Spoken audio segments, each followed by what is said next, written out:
Since his movie Crazy Rich Asians became a smash, director Jon M has become a pretty hot commodity in Hollywood. As Jolene Kent tells us, the story of his rise is truly an American tale. Hong Kong style. For more than 50 years, the kitchen at Chef Chu's in Los Altos, California, has produced one crowd pleaser And the meat is very tender. after another, So pot stickers I love. including a certain Hollywood director. Garlic noodles with lobster is like delicious. Iconic and very nice. Do some crazy. Before he'd bring Crazy Rich Asians and In the Heights to the big screen, Hey, y'all. Good morning. Jon M was the kid folding napkins in the corner of his dad's Silicon Valley restaurant. I would lay here and do my homework. His immigrant parents from China and Taiwan immersed him in American culture.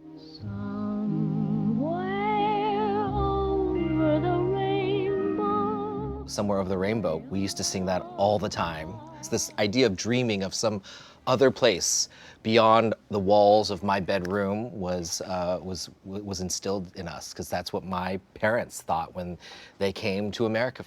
It's the promise of something more. My mom would call us the Asian Kennedys, and she would dress us the same. So we have these like epic family photos. When Jon said he wanted to get into film and Hollywood, what did you think? Is that a good expression? Meet the parents, Mom Ruth and Dad Lawrence, better known as Chef Chu. He still got want to be a director. He wanted to be an actor. Well, he wanted to do anything. Yeah, but then he realized he's not tall and not handsome enough. Could be true. That's the mommy talk. That's how we talk in the family. Very straightforward. Less straightforward was the 44-year-old's actual path to the red carpet, as he details in his memoir, Viewfinder. It all began with the June 1992 Sharper Image Catalog. It was an AV mixer, an audio-video mixer, where you connect VCRs together and your stereo together, and you could make a movie. Would you like to see a cameraman? Okay. Here I am. Home movies at first, and later his own remake of Titanic. Don't do that, Rose. Don't you go say your goodbyes now, Rose. Film school came next, and Chu scored meetings with Steven Spielberg and 2 movie deals by 23.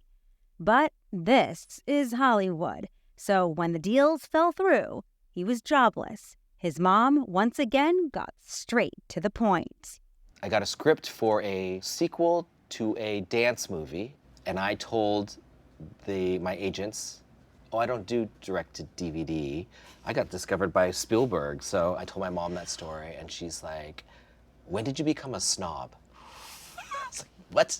She's like, if you're a storyteller can tell a story in any medium. The interesting thing, though, is Steven Spielberg was telling you, be careful what your first movie is. And you've got Mom, who's not exactly a movie industry veteran. Yep. And you chose Mom. I chose Mom. Come on. I don't think there's another choice. Are you aware that you could be the next train wreck? What followed was a decade of documentaries, dance projects, and action sequels. Drive it like you stole it. The critics weren't always fans, but you couldn't argue with the box office. But you're not satisfied. Why? I had pushed away talking about being Asian for so long, because if I did, then all of a sudden I'm the Asian director, and I'd only be seen as that. But it started to feel a little empty of like, well, what is the thing that I most want to say? I had not actually revisited my past, where my family comes from. The result? Crazy Rich Asians. Oh, damn, Nick. It's a party, though. A hit at the box office. Self-made woman. She must be so proud of you. And with the critics. Well, she knows that I'm passionate about what I do, and she's always wanted that for me. Pursuing one's passion. How American. Based on the best-selling novel, it was the first American film with a mostly Asian cast in 25 years. For inspiration, Chu knew where to go. I knew the things that I wanted to draw from here. I wanted Eleanor to be in an environment like this, because to me, this is them like playing jazz with making food. I wanted that power to be shown as Eleanor walked around the island. If I won the lotto tomorrow, well, I know I wouldn't bother going on no spin this free. Translating struggle and ambition to the silver screen with sumptuous visuals and elaborate numbers seemed to be Chu's calling. You're green. He's now landed in Oz. I am. Directing the film adaptation of the Broadway mega hit Wicked. There's nothing that can stop you from becoming popular. You look up, then you look at each other for one short. Part 1 is out this fall, starring Ariana Grande and Cynthia Erivo. Wicked has this line, "It's time to trust my instincts, close my eyes, and leap."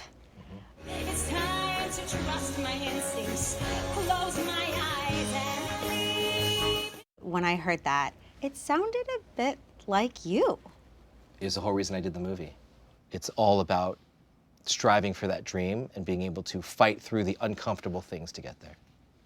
The son of immigrants with big dreams is a familiar story, but Jon Chu knows the path to a Hollywood ending is not always what it seems.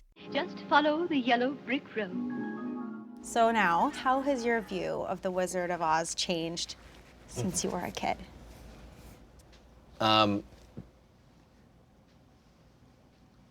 I think that yellow brick road is no longer the path that you just keep following, because there is no wizard there that's going to give you your heart's desire. Life is a series of walking adventures, and as you're walking, smell the flowers and feel the air, and maybe you'll realize you're actually flying.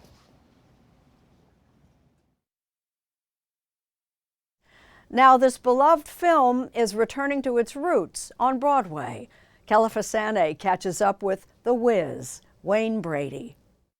Hey America, welcome to Let's Make a Deal. Wayne Brady here, thank you for tuning in. Who wants to make a deal? On Let's Make a Deal, Wayne Brady is the host. So you wanted to meet the wizard.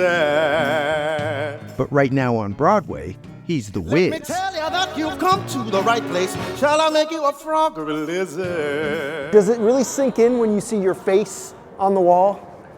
I think it sinks in. This never gets old. I mean, come on. It's my big old head on Broadway. It's very believable. If I saw that, I would think that guy can give me whatever I need. And see, then half of the job is already done.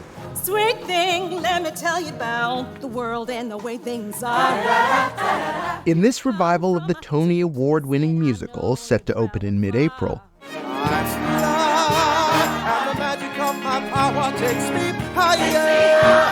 Brady's Wiz is both a showman and a con man, promising the world to Dorothy, the Scarecrow, the Tin Man, and the Lion. It's just nice to know when your art touches someone.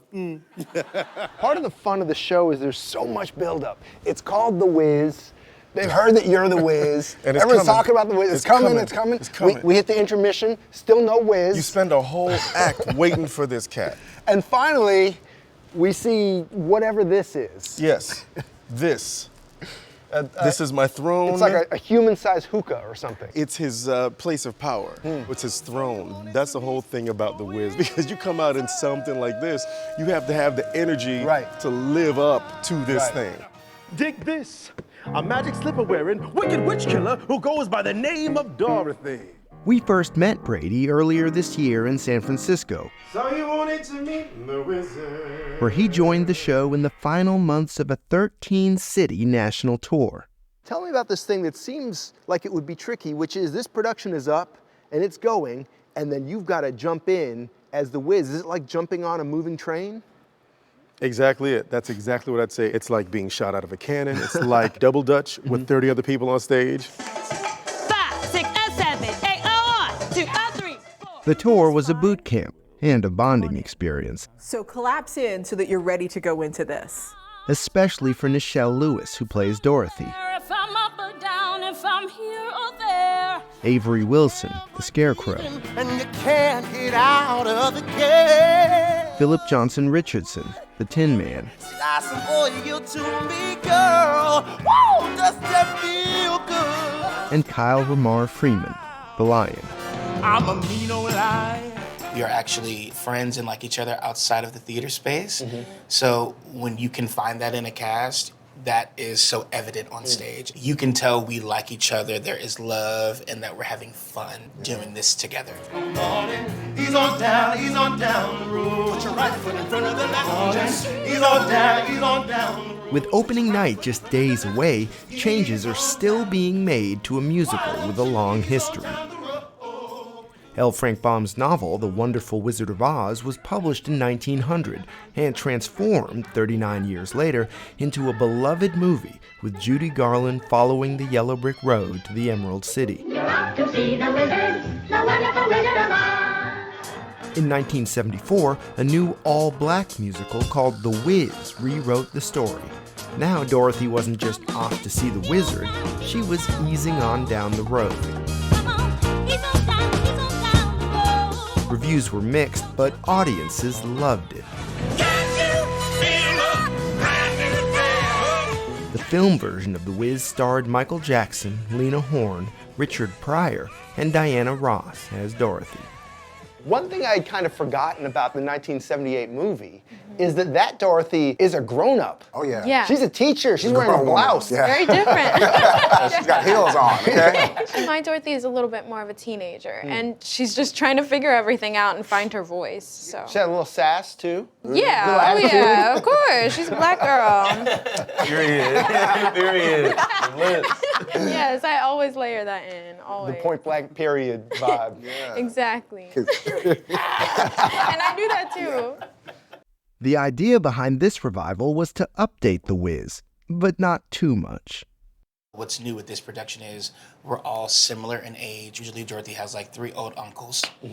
But now she has 3 friends, and that makes it a different experience. And we're singing, the arrangements are incredible. When I saw it, it felt like Ease On Down the Road was almost an extra character in the show because people love that song so much. And as soon as they hear the beat, they start moving. Oh, clapping. Yes, singing. Clapping. It's amazing to see, though, that how people receive the music in itself still to this day. It's kind of embedded in everyone. And also, there are songs that I feel like that people, they're like, oh, wow, I didn't realize I love this song so much. I wish I was home. I wish I was back there with the things I've been knowing. While audiences may recognize the music, they might also notice what's missing. There's no Toto, no flying monkeys, and no squad of police mice on patrol. Most of the changes come from director Shelley Williams and comedian and writer Amber Ruffin. We wanted this Wiz to not be of the 70s like the other Wiz is. We wanted this Wiz to be of no time, for it to be timeless, for us to not use any slang that you won't be using in 30 years. Put your arms around me, child, like when you bumped your shin. And audiences will find out that Dorothy came to live with Aunt Em in Kansas after the death of her beloved mother and father. Why was it important to flesh out Dorothy's backstory and to tell us about her parents? It's a little bit of my own crusade as a director. You know, I think it's really important that we're not presuming that you've got like a deadbeat mom, and that we are really dignifying what your life is. Same thing for the Lion, Tin Man, Scarecrow, that we knew that they belonged to people who loved them, that there are people that miss them, and that we are constantly reinforcing this idea of belonging and legacy. To give everyone such a rich backstory, it makes it such a complete story. Whereas before, the thing with The Wiz and The Wizard of Oz, it's almost vignettes. It's almost like sketches. Yeah. But here to make a real through line for the whole thing, it feels like a musical. If you're gonna bring me something I can use. Don't you bring me no bad news. Both Williams and Ruffin are confident So you wanted to meet the Wiz? that unlike the character in the show, their Wiz won't disappoint. Broadway is a very hit or miss place. How much pressure is there for this thing to succeed? I feel like, sure, there's immense pressure. We took something that is precious to everyone and we messed with it. But there is zero pressure because I have seen high school productions of The Wiz where I'm like, this is the best show I've ever seen. The Wiz is just good. It's a good show. I'm not saying it's bulletproof, but I'm saying if you come to this theater to have a good time, you will have a good time, and that's a guarantee.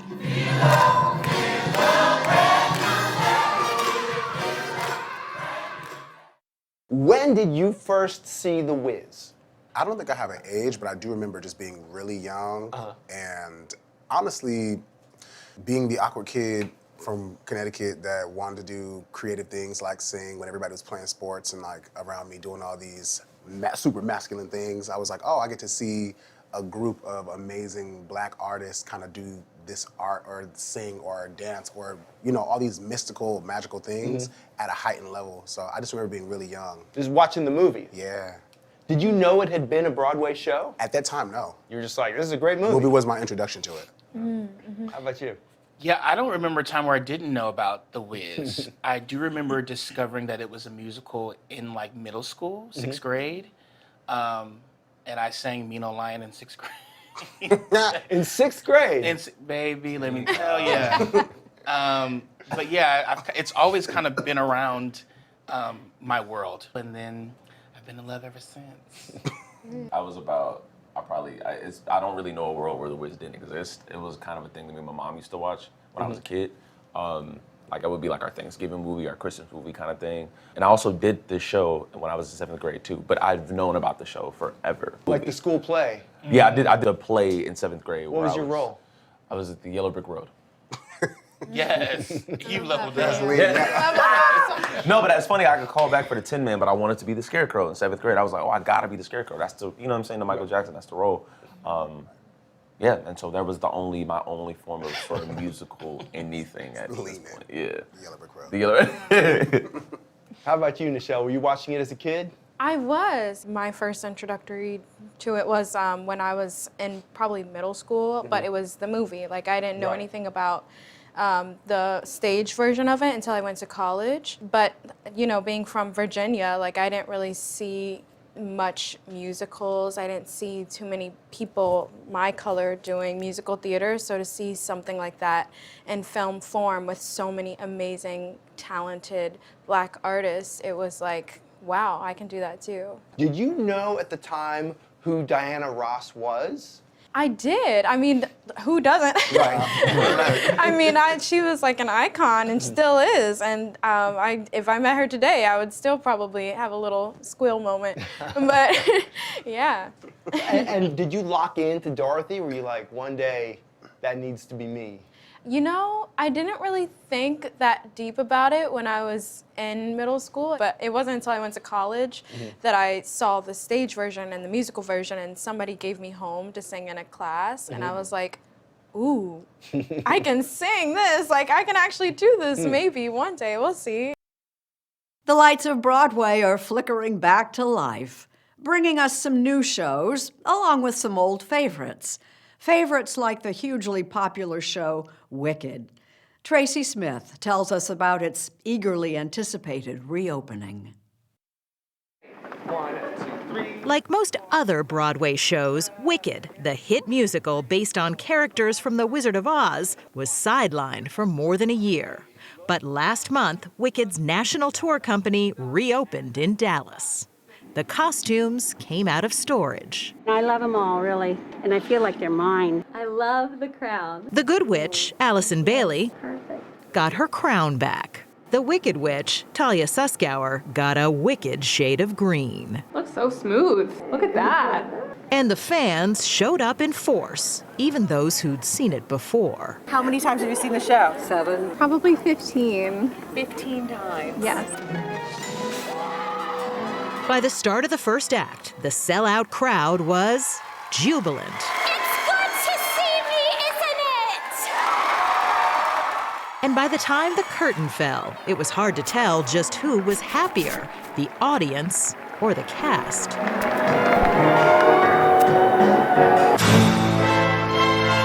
Since Wicked first opened in 2003, it's been seen by more than 60 million people worldwide and has grossed more than $5 billion. The show is 18 years old, but somehow it still feels new. L. Frank Baum first published The Wonderful Wizard of Oz in 1900, hailed at the time as a joyous children's novel. But in MGM's 1939 movie adaptation, joy often went out the door. Oh, sure, there was Glinda. Are you a good witch or a bad witch? But the other witch, the one with the bigger part, was lean, mean, and Technicolor green. I'll get you, my pretty, and your little dog, too. In the movie, all you ever hear about the Wicked Witch of the West is she's wicked, wicked, wicked.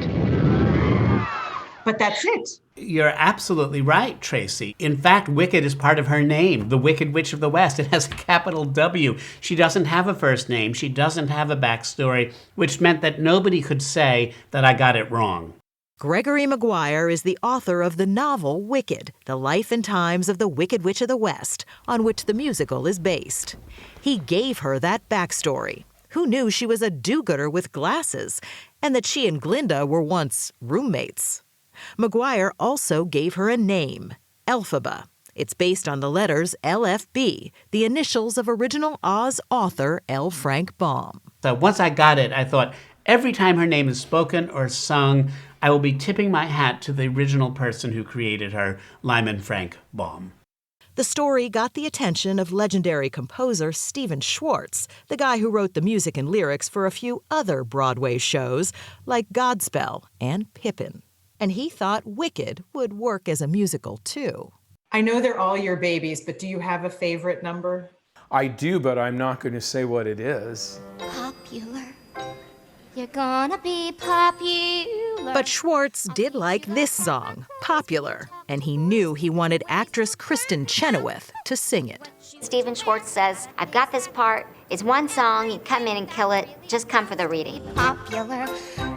I'll help you be popular. It's with you in mind. I can't hear anybody else. I walked in and I sang Popular the first time and I went, I'm in. I'm in. It's not about aptitude, it's the way. Chenoweth went on to become the show's original Good Witch, Glinda. Very, very popular. Like me. And the title role of the Wicked Witch went to Broadway veteran Idina Menzel, who says at first she was a bit shaky. I was always afraid I was going to get fired. They were rewriting things all the time, and I wasn't great at cold reading, so I couldn't always deliver the new lines perfectly, and just like a mad little student with my loose leaf script and ripping out pages. And Kristin was so beautiful and so Glinda, like just perfection. She always just, her first take on everything was just so funny and so right. And I was just the opposite. I just felt like a big mess. The wizard. But by opening night, she'd channeled all that self-doubt into what would be a Tony-winning character. Wicked, which opened just after the 2003 invasion of Iraq, is about questioning authority, what's good and what's evil. But it's also become a beacon for anyone who doesn't fit the conventional mold. We live in a society that's so judgmental, and I'm in the thick of it in this industry. I judge myself harshly, and I have to remind myself, no, this is how you're put together. And this show strikes a chord with those people that, hey, it's okay if this is how you're put together. In fact, it can be wonderful. I do believe I have been changed for the better. The turning point of the show comes when two unlikely friends have to say goodbye. Wicked lyricist Stephen Schwartz wanted to get the words just right here, so he asked his daughter, Jessica, for help. I went to Jess with a yellow pad in hand and said, I want you to imagine that you're never going to see your friend Sarah again, and you have one chance to tell her what she means to you. What would you say?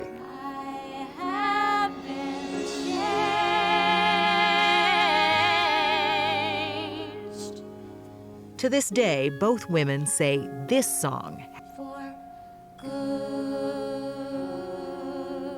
has a special place in their hearts.